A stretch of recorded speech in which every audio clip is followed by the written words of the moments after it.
Christ കഴിഞ്ഞിട്ടാണ് ഇവിടെ തൊളയതോല് പരിപാടികൾ എന്ന് ഞാൻ പറഞ്ഞത്. അതെ, ഈ പരിപാടികളൊക്കെ ഇവിടെ നടന്നുകൊണ്ടിരിക്കുകയാണ്. എന്തൊക്കെയാണ് പരിപാടികൾ എന്ന് നമുക്ക് നോക്കാം. അതായത് ഒരു ചെറിയ പാത്തിയോ ഒരു ചെറിയ വഴിയിൽ കൂടെ ഞങ്ങൾ വന്നു കഴിഞ്ഞപ്പോൾ ഇതുപോലെ തന്നെ കിന്നരങ്ങളും കാര്യങ്ങളൊക്കെ വെച്ചിട്ട് വളരെ ഭംഗിയായിട്ട് ഇവർ പാടുന്നു. നിങ്ങൾക്ക് കേൾക്കണോ പാട്ട്?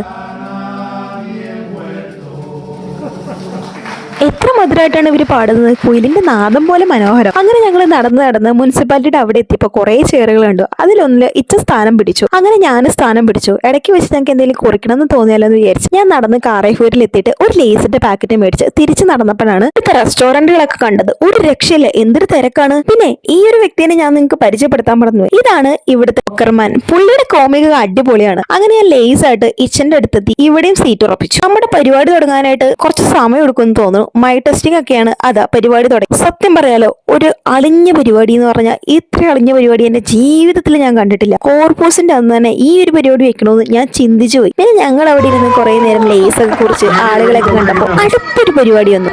ഇത് പൊളിക്കും. ഇത് ഞങ്ങൾക്ക് ഭയങ്കരമായിട്ട് ഇഷ്ടപ്പെട്ടു.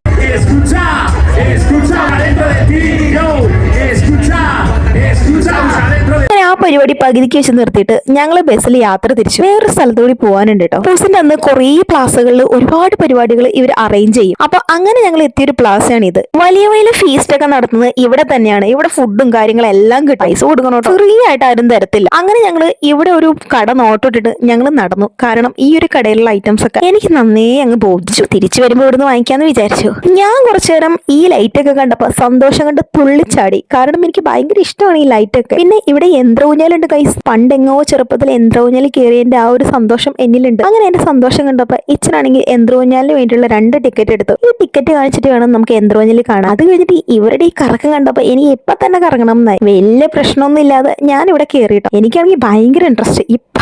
ഇപ്പൊ തന്നെ കറങ്ങണം എന്ന് പറഞ്ഞു. പക്ഷെ കറക്കം തുടങ്ങിയ പിന്നെ എന്റെ അലർച്ച ഒന്നും നിന്നിട്ടില്ല.